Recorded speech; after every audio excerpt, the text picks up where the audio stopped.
because it's with the disclaimer, it's a personal opinion, hopefully then it puts that board member out on a limb themselves without insurance coverage. Last question is this young lady, if you could ever hand up before then we'll be done. Did you recite all of statutes 718? Well, it's about 120 pages in 17, it's about 120 pages, so I only give you a very, very little part of But it. it covered everything. Well, relative to the subject tonight, which is just really the rules, the relationship between the unit owners and board members at a board meeting, which was the topic. Okay. Final question from John Labriola.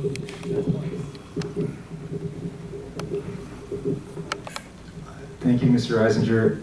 It's good to meet you in person. I've received a couple of letters from you, one in particular that was just mentioned, reference about the blog. I understand that, just to set the record straight, that letter, I understand, was sent in error by your office. Is that correct? And it was actually sent by certified return receipt mail. So could you clarify to us whether we will get a reimbursal for the cost of producing the letter, writing the letter, and also sending the letter?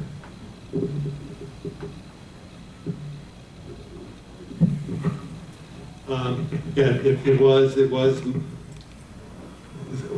my secretary went to England for 2.5 weeks, and I had a temporary secretary, and she sent it out, and it was my responsibility, but it was participation. My secretary, I was under instruction not to send it out till further instruction, and between myself, secretary, and myself, we made a mistake, and yes, there was no charge for that preparation of that letter, and I don't think that there's a charge for that. There wouldn't be a charge for that certified mail cost anyway.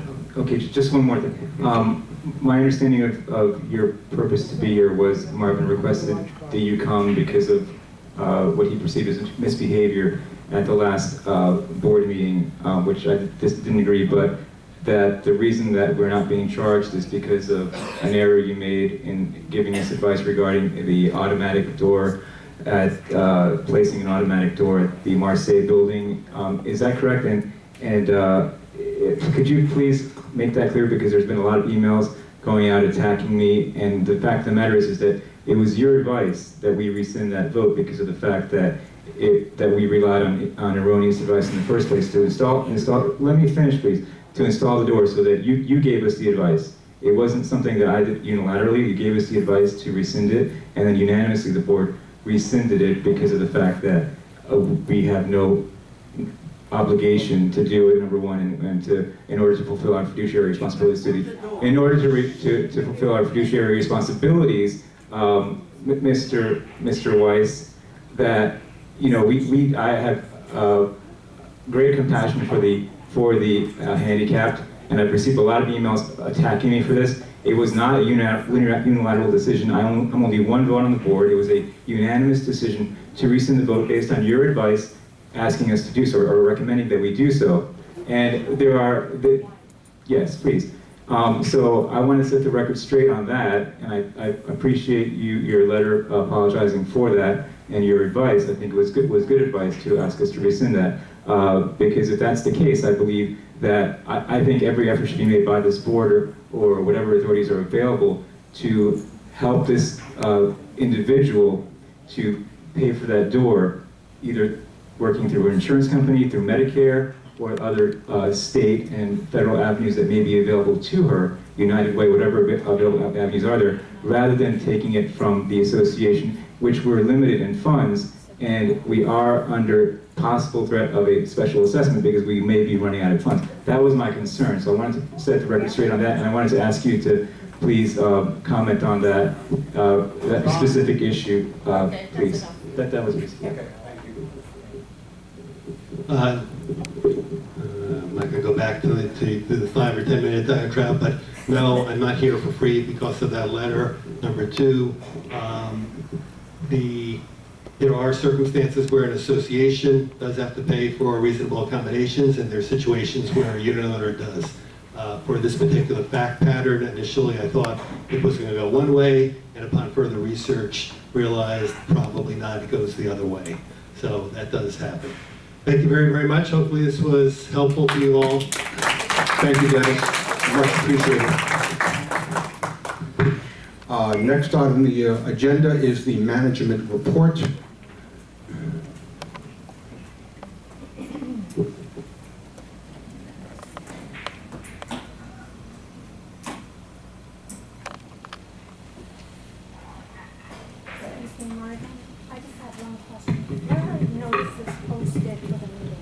Good evening.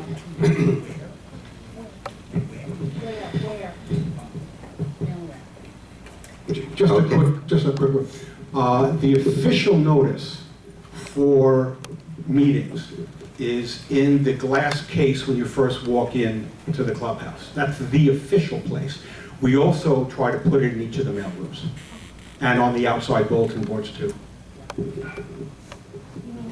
Yeah, outside the clubhouse, there's a bulletin board. But the official place is the glass case when you first walk in. Good evening, everybody. In May, we had a nice financial picture for May. I'm sorry, May is the month. April is by April 30th, so I'm talking about April's financials. Thank you very much. So in April, we did have a collected revenue of $282. Our operational expenses were $254,600, which leaves us with the revenue over operational expenses of $32,615. We have a balance of funds in our 2012 special assessment fund from the October, November, December, and January payments. As of April 30th was $396,771.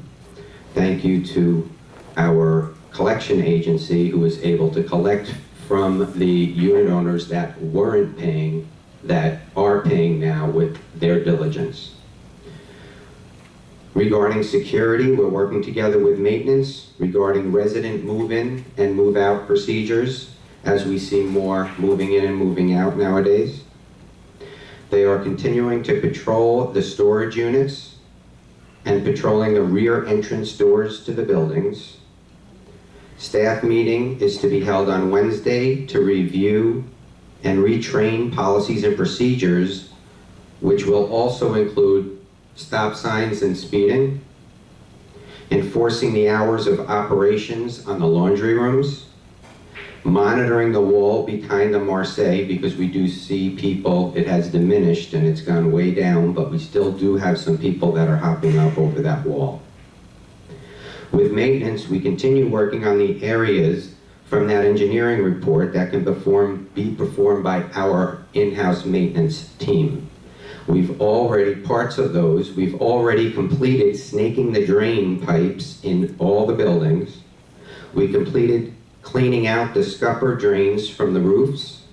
We completed cleaning out the gutter runoffs from the buildings and cleaning the debris from all of the roofs. Continuing to cover electrical boxes that don't have high voltage. We also continue to clean up electrical wires that don't have high voltage. Approximately 100 pitch pans were filled on the roof of the Marseille. Those are the air conditioning units and the stands that go through the roof. We had filled with tar approximately 100 of them. We will have the final list this week of all the screens in the property that need replacement or to be repaired by the unit owners. And we will be sending those notices out. The cost to fix those to the unit owner between labor and the material would be approximately $100. 5 buildings are complete with repairing the emergency lights and exit lights. We're patching and painting all the buildings where necessary. We're repairing the wood where they are able to, where necessary. They started the installation of the stoppers behind the dryers in all the buildings, the washing machine dryers, to prevent the residents or cleaning staff from pushing the dryers against the wall. This is where we were finding problems which were brought up in the last few board meetings of the dryers not drying properly. When we had Axon come out, they showed pictures. They actually brought me to, I think it was the Bordeaux that I went to, where when the dryers are pushed flat against the wall, it flattens out the venting. that little hose. When you pull that hose out and it's straight, it allows for the air to go through to dry your clothes. And we have been receiving positive feedback from the buildings that have already been completed. So we do continue to ask, as always, please call in, let us know if you have a problem with the dryers so we can educate and we can go and make sure that we're continuing with the project properly. We completed painting all the curbs around the buildings, as well as the entrance to the community, including all the plaques on the outer wall.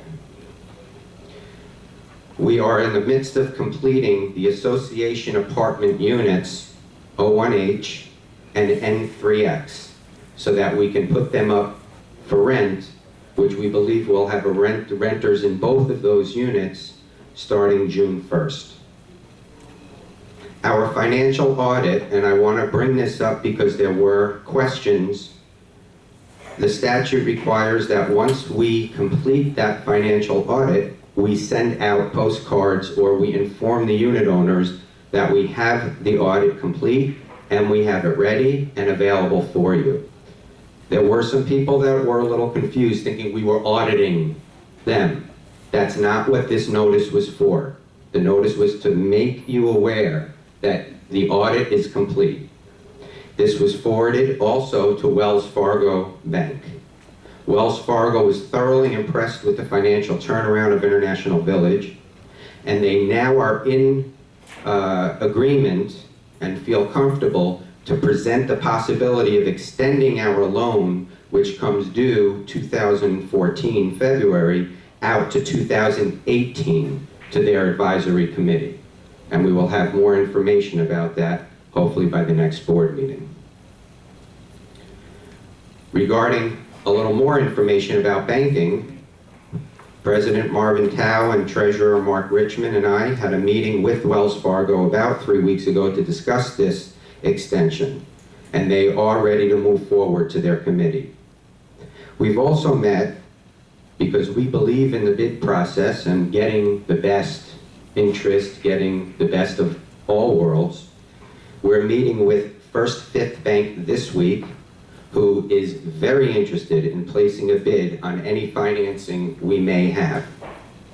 This is actually our second meeting with them, and once they saw the financial audit, they called and want to come back. They're ready to talk.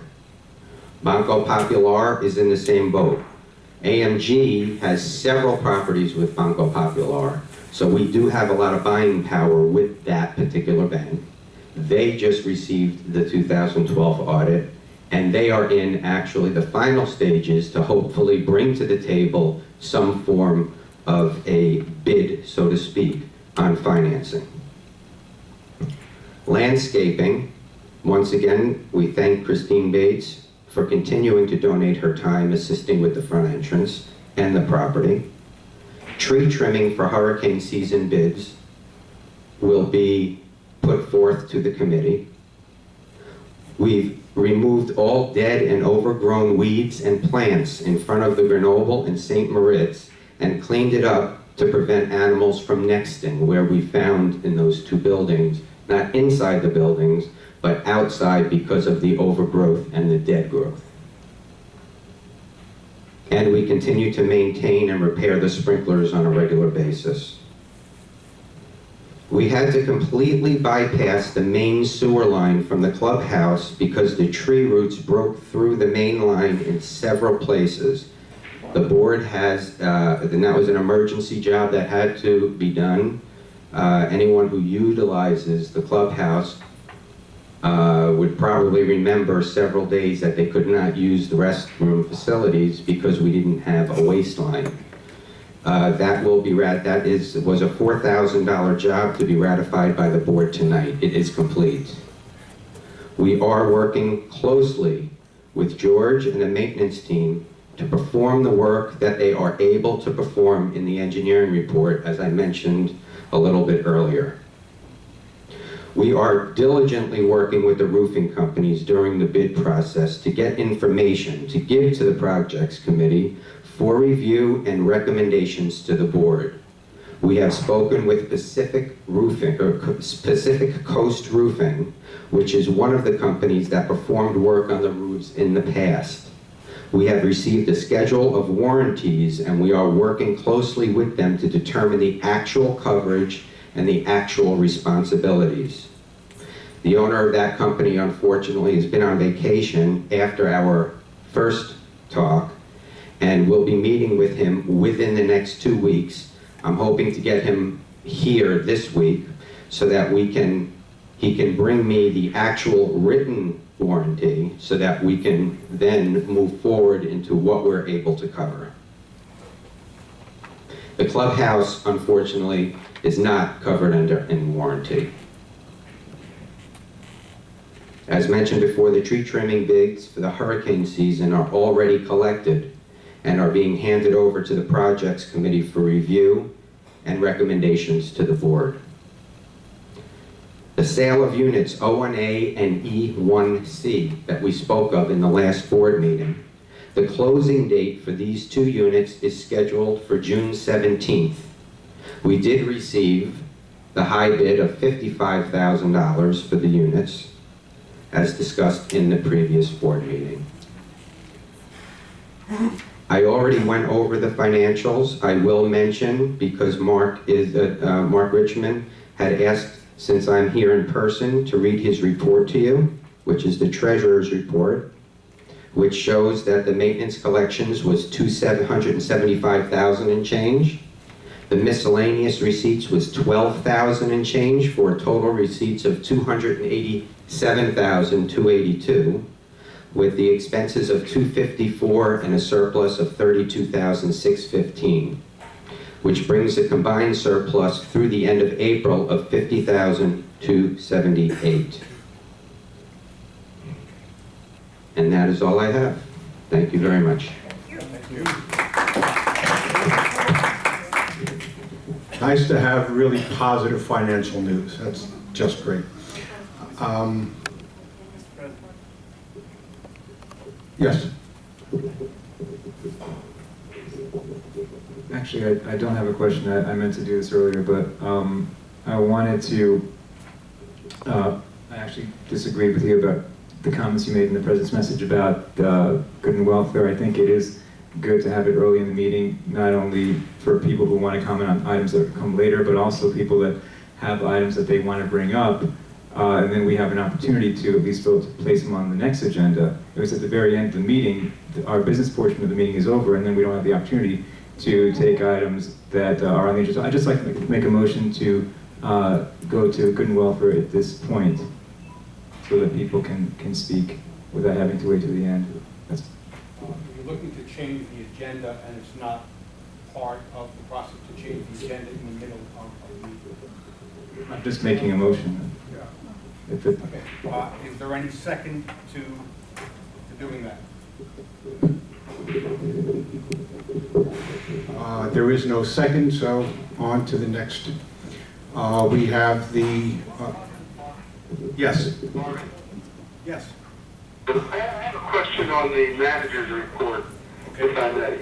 Sure.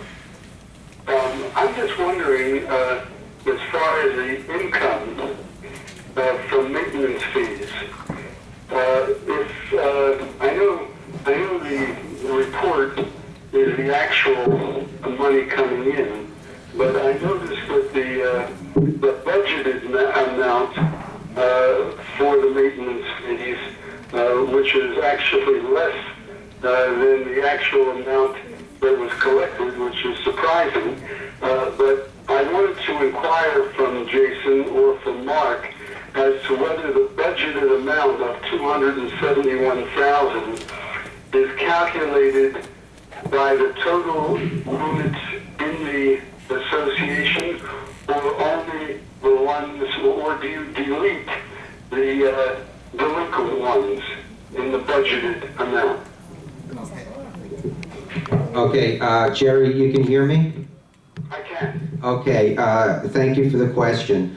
Yes, thankfully, it does include when we have estoppels, when we have sales, when we have, in the past, you wouldn't have seen that, and it's usually less than what your budgeted is. We have now gotten to a point where we are collecting what was supposed to have been collected and wasn't, and it goes into the line item of the maintenance fees. There are portions of that when you have an estoppel and when you have a sale or what have you, you get a lump sum. Let's say that lump sum is $5,000. They go to line items. One line item is special assessment. So a certain portion of that 5,000 goes to special assessment line, which you don't see here because that's not operational. And then another portion of that, whatever is maintenance, goes to the maintenance line. So theoretically, yes, when you are collecting properly, you will see that money going to the line items they belong to. I'm not talking about the actual, okay? I'm talking about the budgeted amount. And I'm asking you if the budgeted amount of $271,000 is calculated based on the 832 units, what they should pay. That would be an average at 271,000 comes out to an average divided by 832 units of $325. That sounds like you're calculating all of the units. But I want to be sure, are you calculating all of the units in the budget, or are you deleting in the budgeted amount that a certain amount based on the delinquent units? Thank you. It's not a question of the actual, what you're collecting. That's another story. Okay, thank you. Yes, I completely understand your question, and the answer is when you do a budget, you must budget on 832 units. So to answer your question, the 271 and change thousand that's in your budget per month is assuming 832 units pay what they're supposed to pay. Okay, so what you're telling me is that with all the delinquents that we have, we still, this month of April, actually collected more money than what we were required to collect.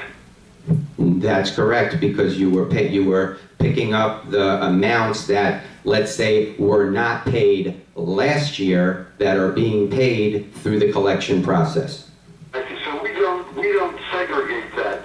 We just throw that all together. We don't know how much we're collecting in the current collection from what is just being collected from past due amounts.